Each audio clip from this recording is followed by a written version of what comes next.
Hello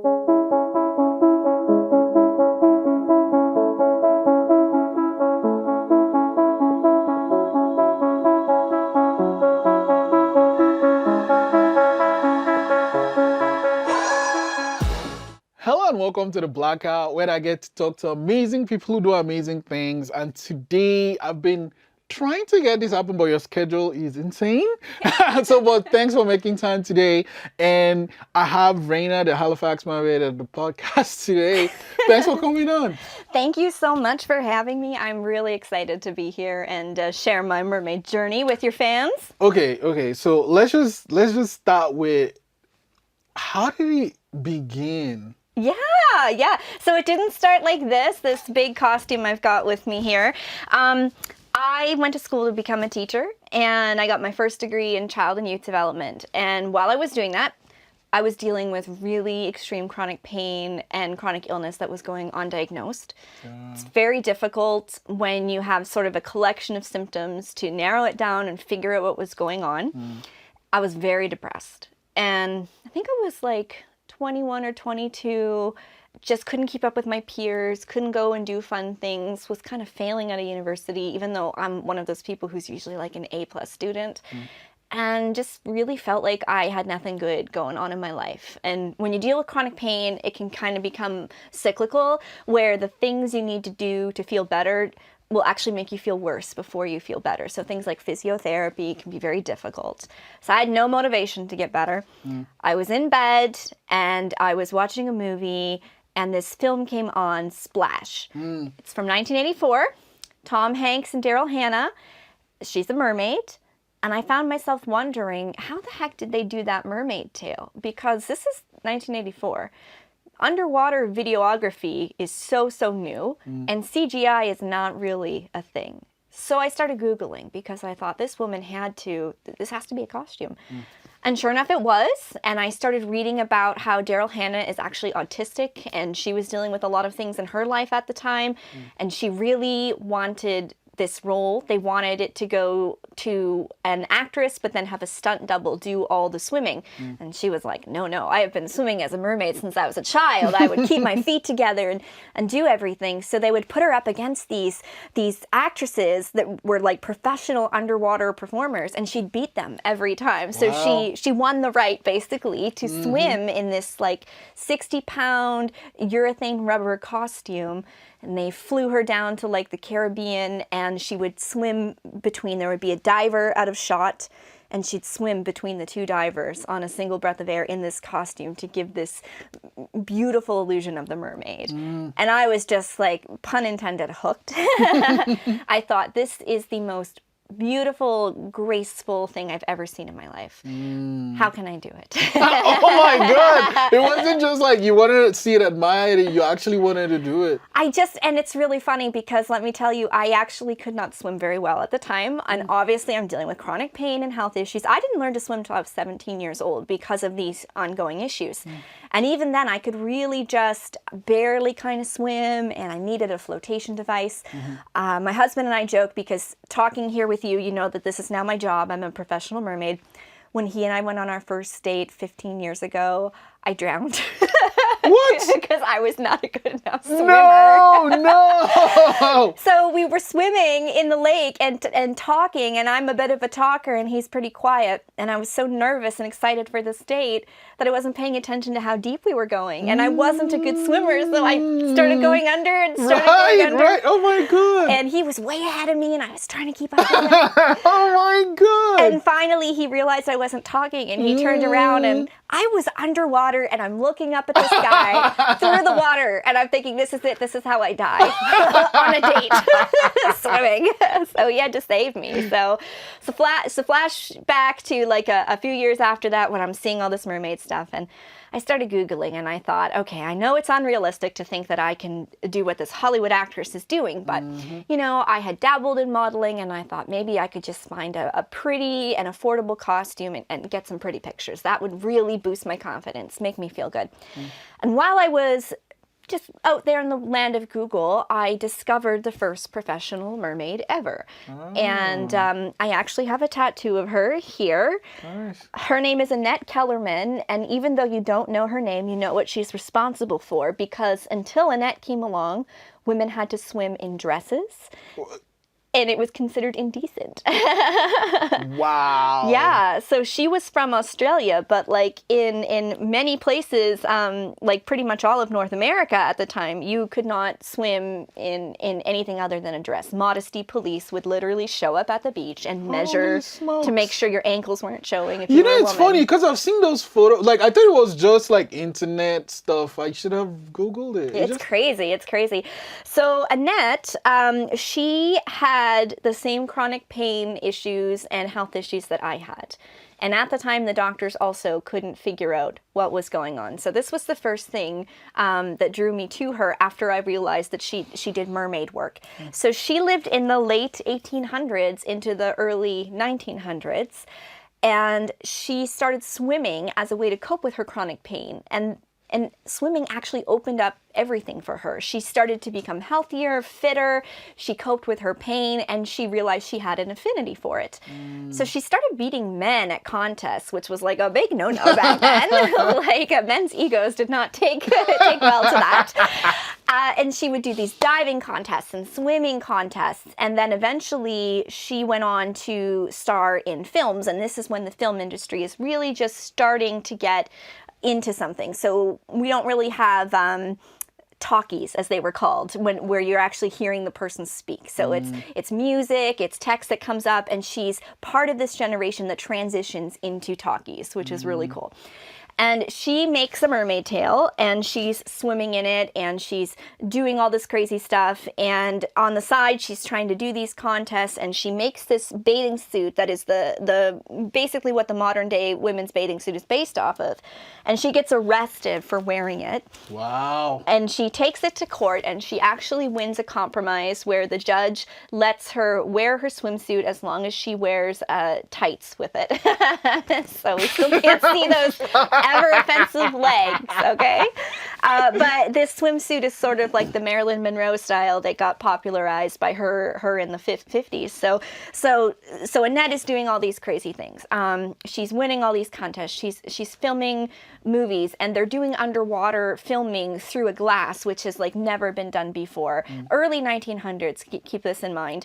She is publishing books. She publishes a book trying to teach women and anybody else who wants to learn how to swim, because she realizes that women are not being encouraged sort of to be physically active.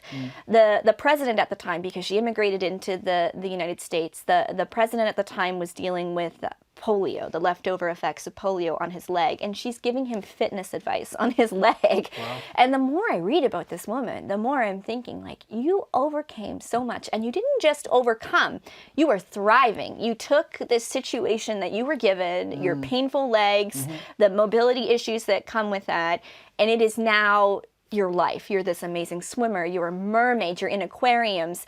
She invented what is now modern day synchronized swimming. And back then it was water ballet is what it was called. So she's just doing all these things. She stars in the first film that cost $1 million to make. It's just mind-blowing. So I'm sitting there, I'm taking this all in, and I'm thinking, well, what about me? Like, if she could do this back then, I need to be able to do even a fraction of this. Like, I'm sure I can do it. I need some motivation. And chronic leg pain was my main symptom that I was dealing with. It was very debilitating. There was concerns that I might have MS, and thankfully that was ruled out, but there was a period of time where we were talking very seriously about that at 21 years old. That's hard to cope with. And just walking felt like my bones were breaking. I felt like I was walking on glass, and every step I took would cause so much pain. And in my research of this mermaid world, I read the original Hans Christian Andersen story, and in it, when the mermaid exchanges everything to get her legs, the sea witch tells her, you'll have your legs, but they're going to hurt every time you take a step, and they're going to feel like they're breaking. There's an actual line. So here's another parallel of the universe, right? Yeah. So I do some research online, and I find a costume. it's not like a Halloween costume. It's something people would use maybe for photo shoots. Nothing like what I've brought to share with you today. It actually kind of looked like a little fetishy. Like, okay, so it was made of stretch vinyl, which looks like the fake latex. So it was bright orange. Orange is my color. It's my jam. And it just, like, it was extremely, extremely simple. And I was like, okay, that's all I need. And I order it, and I wait and wait and wait, and it's coming from the United States. And even back then, it's online ordering is kind of a, this is like 15 years ago. So this is, it's not the easiest thing to do. I continued researching, and I found, I think, 3 people who did this as a job around the world, and that was it. And of course, I was just glued to their content, reading everything I could. And I found out that inside these tails, you're supposed to have something called a monofin. And a monofin is an actual fin that's commercially made. It's sort of in the shape of a mermaid fin. If you can imagine 2 swim fins put together, freedivers use them. It's a type of diving that I do, which I'll talk about later. Wait, you do freediving? Yes. That is one of the scariest things that and the people that do diving but under the ice. Yes. Those are the 2 scariest things I've seen people do on TV. Really? Because like you there's no, if you, That's people right. die. That's true. Okay. Yeah. It's true. Yeah. Well, we can talk about that. So just like the fin that they use is the fin that they're recommending you put in these mermaid costumes. And I couldn't get one anywhere, like in Canada at all. I couldn't get anyone to ship me anything. I went around to all the local scuba shops here. I was known as the girl looking for the fin. And, 15 years later, some of these owners joke with me, like, I had no idea it would turn into this when you were asking me for this fin. So the best I could do was just 2 regular swim fins that you would use for scuba diving. And when this tail came, I just put the 2 fins in the pocket that's shaped like a mermaid tail. No idea what I'm doing. So we take this costume when it arrives, we take it to a lake that my aunt very luckily has a little cottage on in Chester. It's a beautiful day. My poor husband has a migraine, but he's sitting on the dock to supervise me, make sure I'm safe. I still can't swim, folks. I still don't know what I'm doing. I put a life jacket on because I'm terrified of drowning. So I've got a life jacket, and I've got this fetishy looking orange tube that's got my legs together. Yeah. And I'm thinking, what am I doing? I look nothing like Daryl Hannah. This is nothing like Annette Kellerman. I'm going to die. So I don't recommend trying your mermaid journey this way.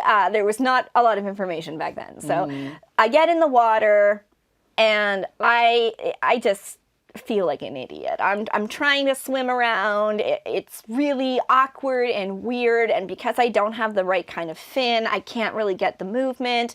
And I realize that I'm extremely floaty, like very, very floaty. Even just if I stop moving, my whole body floats on the surface. So I'm a little less scared of drowning, but I'm also struggling to swim because I float so strongly. So I decide I can safely ditch the life jacket because I'm floating. And I just float there, and I let my husband, he's my husband now, he's my boyfriend then. Can't believe he married me after all this. I let him take some pictures of me, and my mood is kind of progressively going down and down. I was so excited for this experience, and then it was so much harder. Okay. I'm one of those people, I want to be instantly good at it. I'm sure there are people listening that identify with this, like if you're not instantly good at your new hobby, it's difficult. So my motivation, it's going down. I realized after the fact, though, that I have no leg pain for the first time in like a year. So that was kind of motivating, but I still kind of felt like an idiot. Like, what am I thinking? I'm 21, 22, whatever I am, and I'm trying to do this, and I look like an idiot, and this is stupid. And I get home, and I see the pictures, and that is a mermaid. The pictures are beautiful. It's nothing like what I do today with the full-on costume and the accessories and the makeup. It's just this young girl with her orange mermaid tail floating on the surface of the water, but I look like a real mermaid. And the spark was just lit then. Then I was like, okay, I want to get better at this. I want to research it more. I want to get a better costume. Like, what do I need?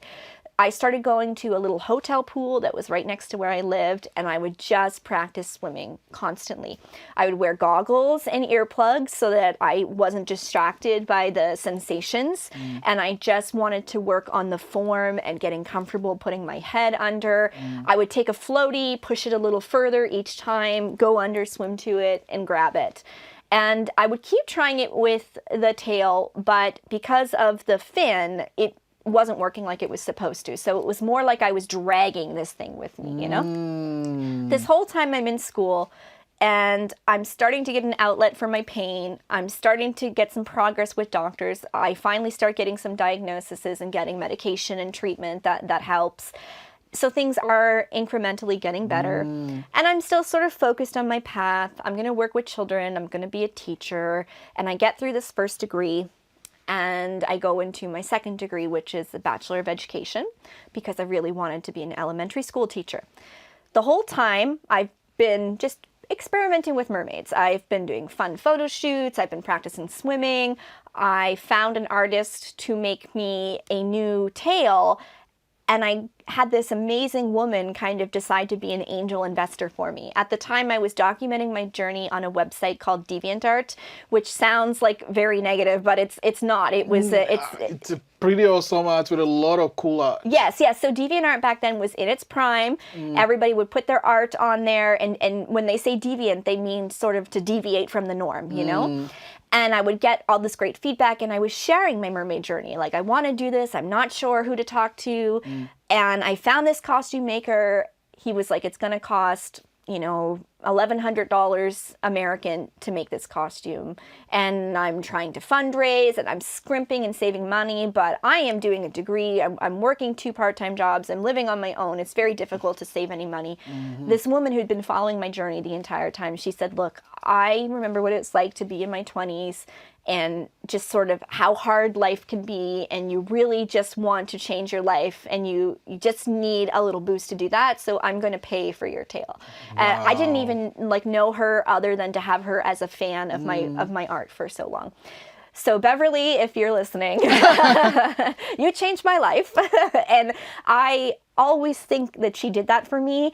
And I have made decisions now that I am in a place where I can help other people. I have made decisions to help others because she did that for me. I've invested in other people's art. I've given away my old mermaid tails to help someone else start their journey because Beverly believed in me and paid for this for me. So Beverly did that, and I got this realistic tail, which was awesome. And I started doing just little things on the side. I volunteered at Mount St. Vincent for their charity fundraiser they do every year. It's a little children's festival. And I wore my mermaid tail with a t-shirt because they didn't want to have anything inappropriate. So I wore a t-shirt with it. And I volunteered, and the kids loved it. And I would apply the things I was learning in my 2 degrees while I was working with the children. And something that really stuck with me when I was in my degree is the power of imagination as a learning tool, and how imagination can help children be set up for success, and not just academic success or success in work, but success in life. And in life, we tend to rush children through phases. They're in preschool, parents are worried. They need to learn to write their letters. They need to do this. And it's like, actually, this is the perfect time for them to develop play as a learning skill. Let them play. Let them have unstructured play. Let them use their imagination, play pretend, role play, things like that. And that really struck home to me. So I started putting that into my business. So we fast forward a few years, I've been doing a few little gigs on the side, birthday parties, festivals. I graduate with my BED, and there is no work for teachers. Not only is there no work for teachers, there's a transit strike, so you can't even get around to substitute very easily. There are actual blocks to new teachers getting into the field, just sort of roadblocks that they've set up to create a bit of a bottleneck to make it harder, which is so ironic considering right now we need teachers desperately. But this changed my whole course of life, because I'd spent my whole life getting ready to be a teacher, and I couldn't even substitute, let alone get a job.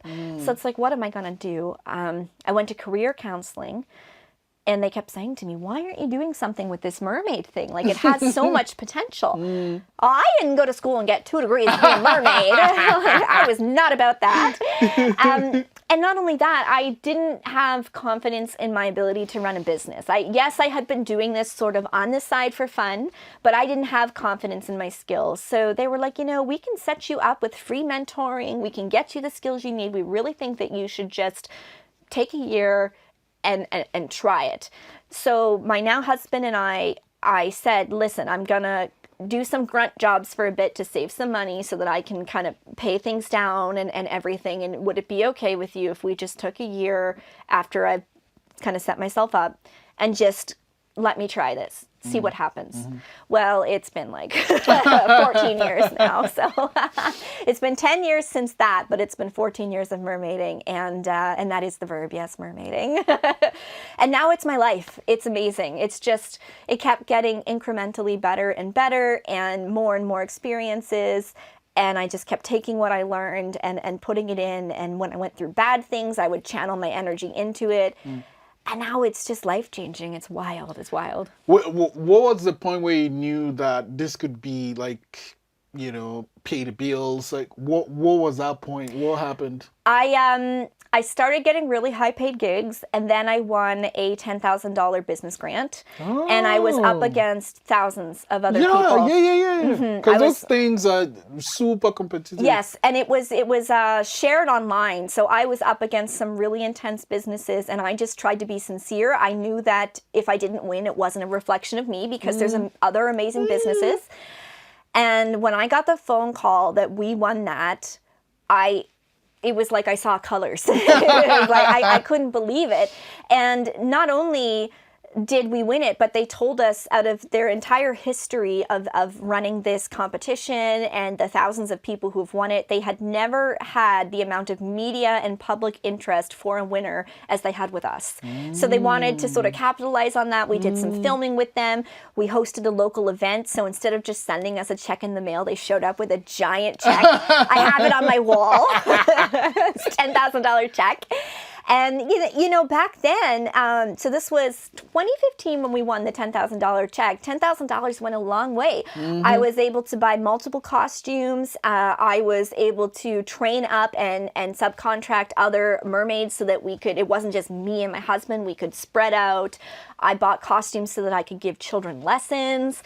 It was just mind-blowing. And then just all those little fees that you end up having to pay. I was able to buy more URLs so that if people searched us on Google, they could find us easier. And, the wigs, the makeup. The makeup is underwater makeup. It's not cheap. It's meant to stay on underwater, so it's very specialized. And yeah, it's just, so that was one of the moments. And I would say another moment where I felt like I made it is I got to do a music video for Heather Rankin from the Rankin family. I've seen that video. Yeah, she's amazing. I grew up singing her songs in choir. Like, it was mind-blowing to meet her. Yeah. And I had to keep her safe underwater. She couldn't swim either. And she really, really, really wanted to do this underwater video. It had personal meaning to her. So I would dive down with Heather, get out of the shot, let Heather act, come back in, grab Heather, and bring her up for air. And I had to do that in the space of like 10 seconds, 20 seconds. And then I would also do all my mermaid stuff. And my husband really got into the underwater video aspect, so they hired him as a subcontractor to film part of that video. So it was just really, that was a moment where I was like, I am doing a gig for someone I've idolized since I was a child. Yeah. My boy. Okay. No, that makes sense. So one thing that you do, actually, I mean, your Instagram is great, all these beautiful photos and videos and reels and stuff. And then I noticed that you, like you said, it wasn't just you. So a friend of mine, Caitlin, is one of your mermaids. And like, so if I'm checking out Instagram, like I like this, what's the process to become one of? Yeah, okay, so first of all, I need mermaids. If you're watching this, mermaids, mermen, merfolk, we are open to everybody. I believe that children need to see themselves represented in who they're looking at when it comes to their entertainment and the people that they look up to. I am the very stereotypical European mermaid, right? I'm white, I've got the red hair, my look is very classically Ariel, that's just kind of how it is. It wasn't necessarily planned to be that way. I have so many clients who are not white, and they deserve to see a mermaid or a merman that looks like them. And every time I've been able to do that for them by training somebody and putting them into that position, it has been such a wonderful emotional experience for that child. And I just want to do more of that. So you can absolutely apply to work with us. We have a Facebook, Halifax Mermaids, and we often have open applications. I have one open right now. We do prioritize minorities and people who can speak more than one language, because we have clients who speak more than one language. And I don't want people to be put off if you are not a great swimmer, because I can teach you that part. The important part to me is that you have the right personality for the clients. So a lot of our clients are children, so we want people who like children. If you don't like kids, it's not going to work for you. It hasn't worked in the past when people, they love the idea of being a mermaid. They love the idea of the costume, getting the pretty pictures. That is such a small fraction of what we do. It is the fraction that gets us traction online, but it is, when it comes to the actual business, it's just a small component of it. I want somebody who can have a conversation with a kid, who can play with the kid, who can encourage the kid. If we're doing a music video, I want someone who can be professional. You don't have to be the best swimmer. I can teach you that, okay? So you can check out our website, halifaxmermaids.com, and you can check out our Facebook, and also you can send me unsolicited resumes. Most people don't have a mermaid tail to start out, so I will rent them gear with the expectation that if they try this and they like it, they are going to purchase their own. You do not have to purchase an extremely expensive piece of equipment like what I've brought here to share today, which we'll talk about. There are lots of affordable options. This is, we have different sort of tiers of costumes for different things. And if you want to get started with an inexpensive model and you're doing kids parties and you really take off and you want to go that direction, that's something you can do. But I want everybody. You do not, please don't feel limited to being cisgendered. We've had trans folk on our team before. I have clients that are children that are non-binary, and they're amazed when they get to meet a merfolk who's non-binary. Okay. So, I mean, you can't see the complete, I guess, protocol and process of a training session? Oh, I can sort of tell you what we do for training. Yeah. If the person is not experienced in a mermaid tail, which is typically what happens. But, no. Occasionally we do. So just to paint you a picture, okay, this is a lot bigger of an industry in the United States. Oh. If I was running my business in the United States, it would probably be highly competitive for auditions. People would have their own tails come in, and they would already have some experience as a mermaid. Here in Nova Scotia, we don't get that, and in most of this side of Canada, we don't get that. People don't tend to have experience. If you do, that is fantastic. Like, I want you for sure. But if you don't, I can teach you. Like I said, my concern is more the personality. So the first thing we do is I would teach them to swim in the tail, which can take a number of sessions, and we do that in an environment that makes them feel safe, makes them feel like they have some self-control over things. We do goggles, we do whatever you need to feel comfortable. Getting to the point of looking like it's easy takes time. It takes time, and it's okay.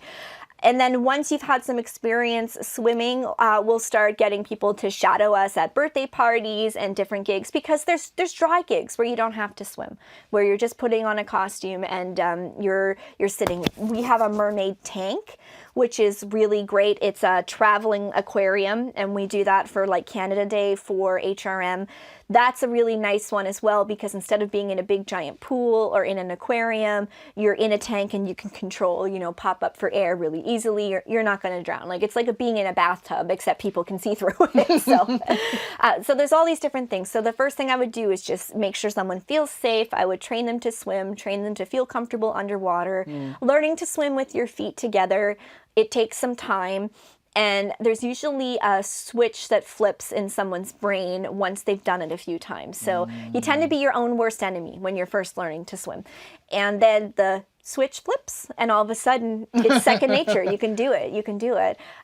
So we train that. We train working with the children, and because we work with children, we do need folks to do background checks and everything. Oh my God, I've had to do that thing. It's kind of like, but it makes sense. Why it can be quite invasive, but it's not an us requirement, it's an industry requirement for working with children, because we do things like Make-A-Wish Foundation, and we go into hospitals and we spend time with vulnerable children, and we need to know that people are safe. That's not to say that if something comes up on your check that I won't hire you. We obviously use our discretion with situations. I understand people do dumb things when they're teenagers. We've all been there. So yeah, it's just, I try to give people a chance. We really just want people with the right kind of personality. I need to see the potential that you are somebody that, okay, this person doesn't have a tail, they can't swim, but they've got the right attitude. They're very kind. They're very entertaining as a person. So I can build them up. Like, that's my job, to build you up and give you the tools you need. You know, Caitlin, when Caitlin started swimming, I took her for a photo shoot, and she was terrified under the water. And I just kept saying to her, you're going to be fine. I'm not going to let you drown. I just want you to focus on feeling calm and relaxed, and just know that I've got your back, and you're going to be okay. And you know what? Within like minutes, she just came into her own and just looked incredibly beautiful and ethereal, and looked like she'd been a mermaid her whole life, you know? And I find that that is very much what happens for people. I have this young merman, Gregory, who works for me. He's 21 years old. He's been following my career since he was 10. And I invited him a few years ago, so he would have been 19. I invited him to my birthday. This is during the pandemic. We had rented a hotel space so that we could have pool access for my birthday, like private pool access. And I said, Gregory, you know, just come on out and come swim with everybody. I saw that boy swim for like 5 seconds, and I was like, okay, you have to work for me, obviously. He was so good. He was just so good. And he has ended up being, even though he's so young and so new to this, he is so professional and just so skilled, and every little like nugget of wisdom I give him, he takes it and extrapolates and just grows, and he's so, so good. So everybody has that potential, you know? Like, you work with me, I'll work with you. We just need to have that mutual respect, and it's good. So, yeah. Okay, so let's talk about this then. Yeah. This is not orange, obviously. No. So what is, I guess, the process of, like, what is it? Is rubber? Yeah. So this mermaid tail, I have mermaid tails in a variety of materials depending on the kind of work I'm doing. This is something I would use for filming a movie or a music video or a TV show.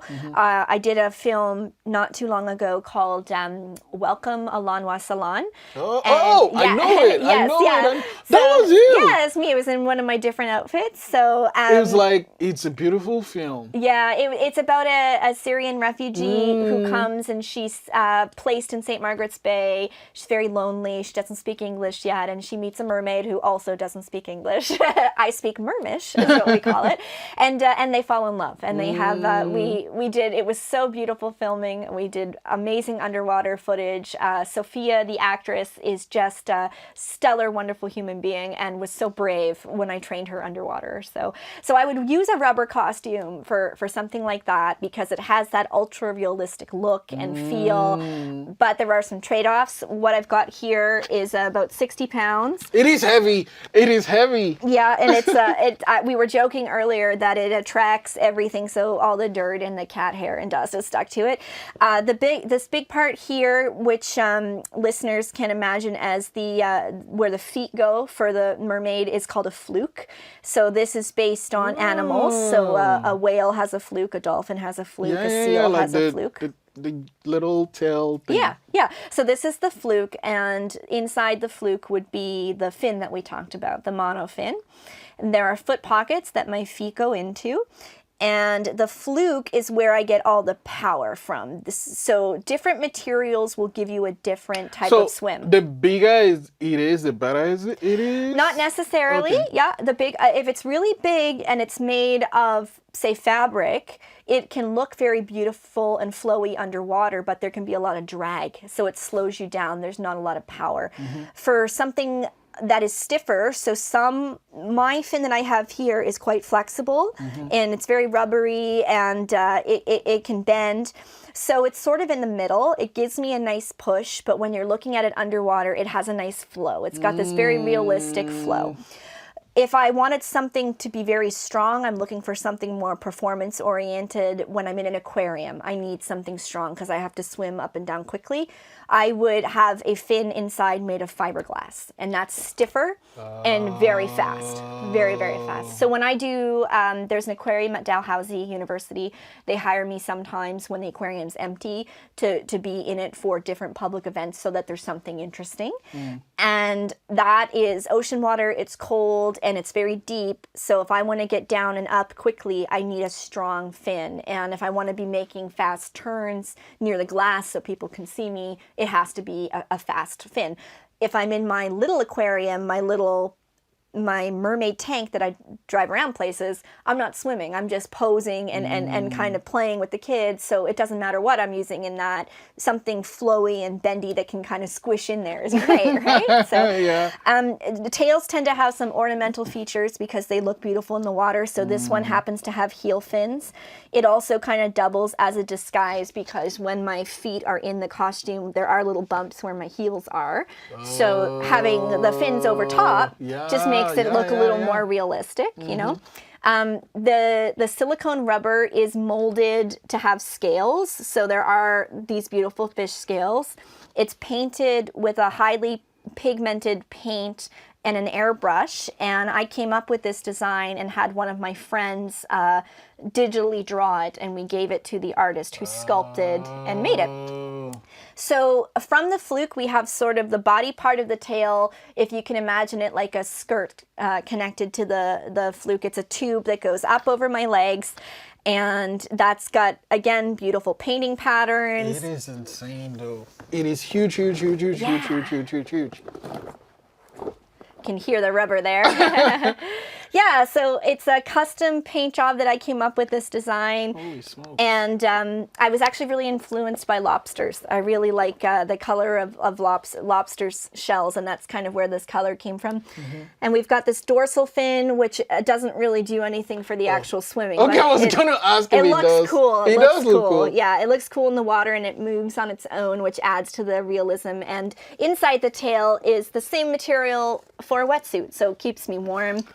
And even though this tail is quite heavy, the wetsuit material is buoyant, so it creates something called neutral buoyancy underwater. It'll keep me from completely sinking, but I can't easily float either, so I'm sort of just neutral. And that's what you want for mermaid swimming, because you want to be able to go up and down at your own ease. So. Wow.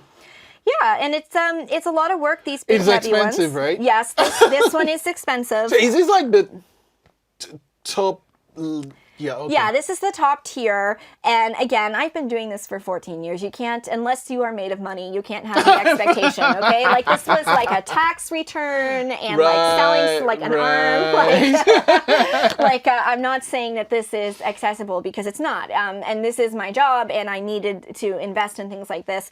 But that doesn't mean that people shouldn't be able to have a mermaid experience. If you can save up $100, there are mermaid tails online for $100 that you can learn to swim in. And then if you do gigs and you make money and you want to invest, you can do that. But I would like to see it be accessible for everybody who wants to try it, you know?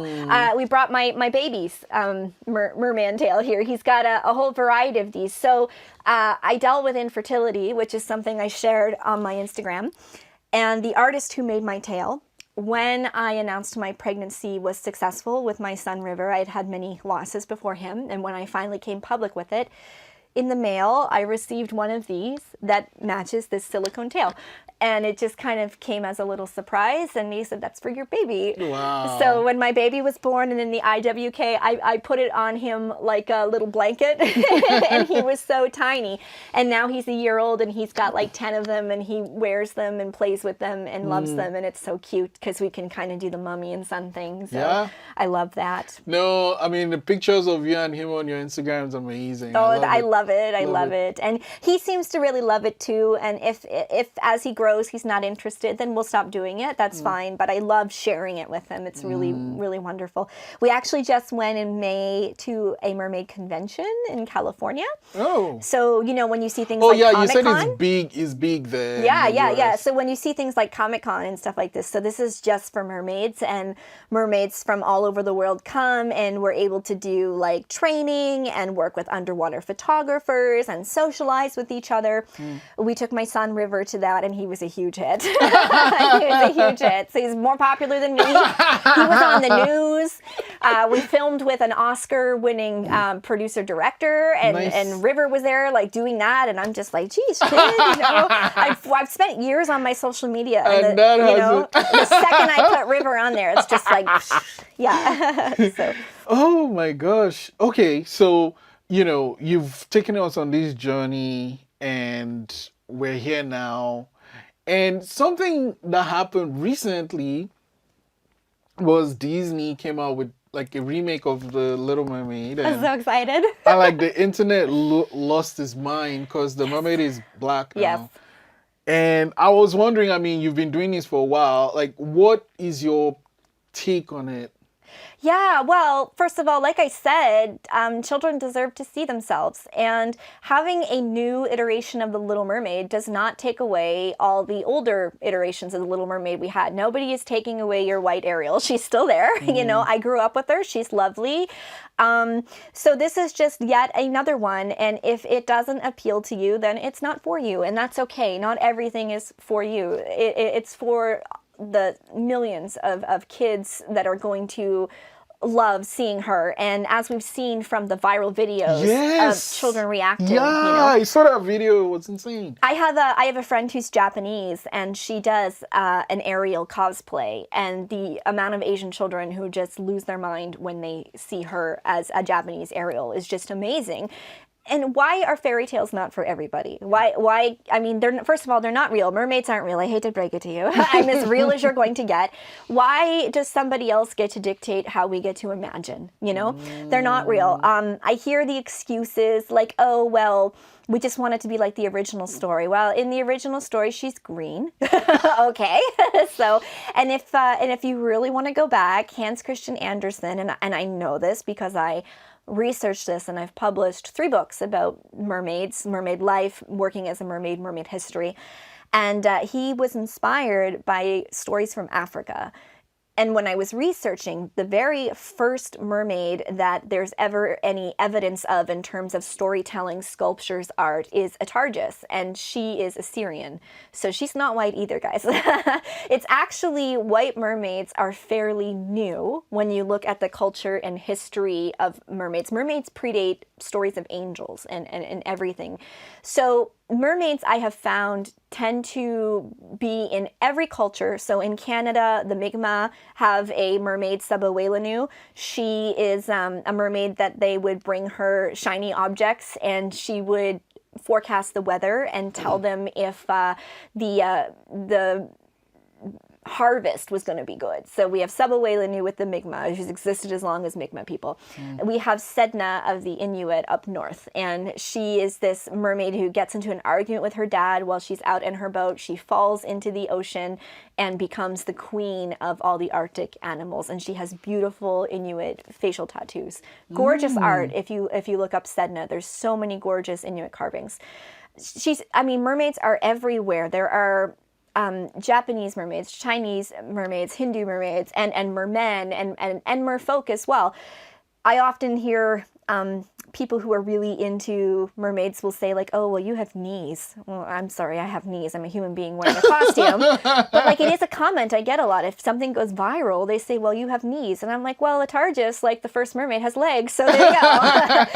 The Starbucks mermaid is based off of Melusine, which is, she's got 2 mermaid tails instead of 1. So they're everywhere. And some of the African mermaid myths are things that I gravitated to when I was going through infertility, because some of those mermaid myths are goddesses of fertility. Yes, So yes. so Yemaya is one that I read a lot about, and in some iterations of her story, you know, she is a goddess of fertility and birthing mothers. And so when I was really struggling, I was reading everything I could about Yemaya and just the beautiful stories and the artwork and just anything I could get my hands on. I was really loving that. Whereas in Japan, if you catch a ningo, which is a Japanese mermaid, it's a sign of a tsunami, so you better throw her back. You know, and in Russia, they have Rusalka, and she will kidnap your children. Oh my gosh. So, you know, Hallie being this mermaid, first of all, she sounds amazing. I can't tell you how, but I was able to, just because of my mermaid work, I got to see the entirety of her singing Part of Your World. And I think a lot of the naysayers are going to shut up once they see this, because first of all, it's filmed beautifully. She's amazing. Her singing is amazing. She embodies the mermaid. Mm-hmm. So I think a lot of naysayers will stop when they hear that. But really, I'm annoyed that it's even a thing that we have to talk about in today's day and age, but it is. And, you know, mermaids are for everybody. So deal with it. I need the sunglasses from that meme. Deal with it. Okay, you mentioned free diving, and I'm not going to let you go without talking about that. Like, that's... So there's this lady that kind of, I think it's a lady that has the world record of like the free diving. She's like, it's crazy because, you know, I mean, some like, walk me through it. How do you even get into it? Sure. So I actually helped form the Halifax Freediving Club because we had no way of getting training in Nova Scotia, and a bunch of us who were very interested in it. My interest came from mermaiding. I wanted the training so I could be safe underwater.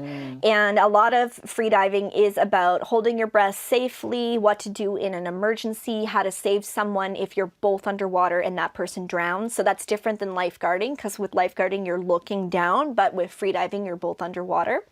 So it took a while for us to get enough people and to pitch in the money to fly an instructor down here from Montreal, but we did get a large number of us certified. I had been doing training with some peers for years, and my focus is not on depth. So freediving is about holding your breath and going down as deep as you can and coming back up safely. There are world records for the depth, there are world records for the breath holding, and then world records for the two together. I think the longest breath hold on record is something like 23 minutes, which is crazy. Insane. And just as a little aside, the new Avatar movie is coming out, and Sigourney Weaver holds her breath in that movie for 7 minutes. She is in her 70s, and she took freediving training for this film and learned to do that. Kate Winslet can do 6, so crazy. I took this training. I was practicing. My husband and I took it together. We're taking turns safetying each other. So I'm diving down and he's watching me, and I'm faking like blacking out and he's saving me. This training has come in so handy, I have to tell you. When you are holding your breath underwater, you risk something called an underwater blackout. This is when the carbon builds up in your blood and you're not breathing in and out enough to get it out of your body, and your brain makes you faint to sort of reset your breathing system. And everybody has a different capacity for how long they can go before that happens. But we do have a certain amount of residual air that's in our body when we're not breathing that keeps us safe. And freediving is sort of about increasing your capacity for that residual air. And it's not dependent on your lung size. I was born premature and I have stunted small lungs, and I can hold my breath for 3.5 minutes. Now, when I did my course and I went to do my testing, I did 2.5 minutes on that test. This is a few years ago. I've improved since then. So proud of myself because I worked for years at it. My husband tries it for the first time, gets 2 minutes. The jerk. The audacity. After I've done all this training. But like, I mean, I'm going to think if he has to be in there longer than you though.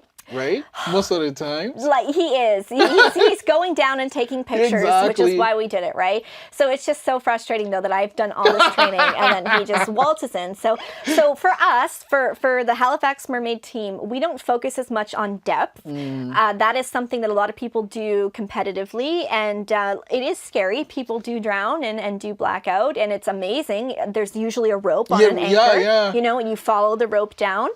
Ooh, scary so I did have to do that for my training in the ocean, and I had this beautiful moment where I got as deep as I could go, and it wasn't very deep because I couldn't get my ears to pop, and I kind of had this discouraging moment where I was like, okay, I'm not going to be able to get to this depth. So I turned myself around, and I'm getting ready to come up, and my instructor is making eye contact with me. I've given him the signal I'm going up, and all of a sudden a huge shoal of fish envelopes us, and we looked at each other, and we just had this little moment of smiling because it was just like we're in another world all of a sudden. We're just completely enveloped. A lot of people like free diving instead of snorkeling because there's no bubbles, there's no noise, it doesn't disrupt the animals, and you can kind of peacefully look around their neighborhood without bothering them, which I love. I go into St. Margaret's Bay, I'm no deeper than 10 or 12 feet, and I'm just diving down, diving up, diving down, and like being nosy, like, oh look, there's a lobster, and there's a squid, like it's so fun, I love it. But for the Halifax Mermaid side, we do free diving as a way to keep each other safe. So when one person is underwater, there's another person with their goggles watching this person, and if they need help, they ditch whatever they've got and they dive down and they grab the person. So we're constantly using a buddy system. Being able to hold my breath so long has also helped me in situations of emergency. So when I was filming Welcome Alan Wasalan, I was filming so many hours. You get dehydrated when you're in the water and you don't realize you're dehydrated, and you get leg cramps. So I was diving down as a mermaid, and I had a scuba diver who was my safety. He's watching me, and we had a signal, put your hands on your head if you need help, because I wouldn't normally do that underwater. So if I did that, he knew I needed help. So I'm upside down, I'm trying to hit the mark, there's an X underwater, I'm like 15 feet underwater, and I hit the X, and I go to turn around to come up, and I get the worst leg cramp, and I'm in a mermaid tail, so I can't move my leg at all. So immediately I go, I can't turn myself around. I'm suspended completely upside down. So I put my hands on my head, and I reminded myself, you can hold your breath for 3 minutes. You're okay. It's been like 2 seconds. You're okay. Stay calm. And, 2 seconds later, the diver's got me. He's turned me around. He's brought me to the surface, and he's made sure I'm okay. So that's why we do the free diving. I don't do it competitively. There are mermaids who do amazing competitive stuff. That's not my shtick, but it's really cool. And it's an extreme sport, but it's also, there is a degree of meditation and calmness that comes with it. And that is the part that appeals to me. When I'm underwater, I have ADHD, so I get very overstimulated. And when I'm underwater, all that extra stimulation is gone. I kind of just focus on my heartbeat. I'm calm, I'm centered, I'm dropped in. And the type of breathing that you do to be able to free dive is very similar to breathing that you do for meditation. So it really kind of calms your body down. I'm not a very calm person. I'm pretty busy. So this is like my little meditation. I love it. Oh man, this has been an interesting chat. I'm just having a wonderful time. Oh wait. Before I let you go, I mean, you've done all these things. What are some things you kind of have in the pipeline coming? Yeah. So there's a lot of different groups that have interest in a TV show. I don't know if that'll pan out or not, but I would love to have a TV show that follows us around at some of our events and gigs and shows the behind the scenes. I think there's some really beautiful, amazing stuff that would inspire other people. I would really like to do my own podcast someday when I can find time for it, because there's just so many interesting things that come out of the mermaid industry. Again, from that behind the scenes perspective that I feel, I've shared a little fraction of my life with you. Some of my peers, their stories are crazy. Okay. I know a woman who swam with great white sharks for National Geographic, that, right?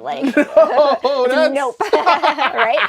So these are stories I want to tell. I know mermaids who have gone for activism work and swam with whales and felt the whale song through their body. I want to share those stories. So at some point in my life, I would really like to kind of settle down, maybe when I'm doing less gigs myself, and do a podcast. I think that would be really nice. And I really would just love the opportunity to do more traveling and swimming in my tail on a personal level, not necessarily doing events and gigs. Like I'd love to go to Hawaii and experience Hawaii with my mermaid tail. Just get out in the water in a safe environment and just see the nature, experience the local culture. Before the pandemic, I went to Mexico and I swam in the cenotes with my mermaid tail. And it was just life-changing. It was such a beautiful experience. I've also swam in Florida, and I got a tattoo to remind me of this. I was filming for a movie in Florida, and I was in the Springs in my mermaid tail, and a mother manatee and her babies came up to me, and they were touching my tail and like nibbling on my hair, and I felt like accepted into their little manatee community. And it was just like, I would never have these experiences otherwise. As a mermaid, I often say that we are a bridge from the natural world of the ocean to the modern day world. So when you look at the word mermaid, you can break it up. Mer means of the ocean, of the sea. And maid is like a woman, a servant. So I'm a servant of the sea. And when I am just me as a person talking to people without the mermaid component, and I'm saying, you know, you really should care about this thing that's going on in the ocean, yeah, okay. But when I am Mermaid Raina and I am speaking to children or even to adults, they are seeing me as a representative of the ocean. Even though we all know I'm in a costume, it's kind of bridging that gap. And it's a power. It's like a superpower. And it's, you know, it's just great. Something that also came up is like, I mean, because, you know, the environment is something that is really, really important to you, and climate change. And then we just had the storm the other time. I'm like, it's kind of weird that when we have just crazy storm systems like that, and just how things are changing with the climate, and people are still denying it.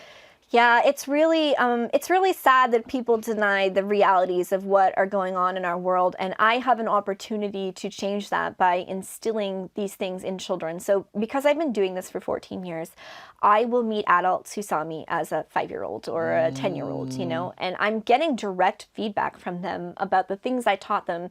For World Oceans Day, I go to the Maritime Museum of the Atlantic and I put on workshops for children, very young children, preschool age. And we talk about littering and recycling and composting. We talk about plastic pollution and how it gets into the ocean.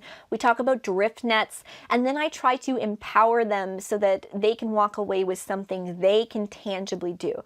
Because all of these problems are so overwhelming. And it's not going to come from you and me fixing it. We can only control what we can control. A lot of it are these huge corporations that we need to vote. You know, we have to get out and exercise our right to vote, and we have to put pressure on these corporations that are creating the majority of the pollution, the majority of the issues.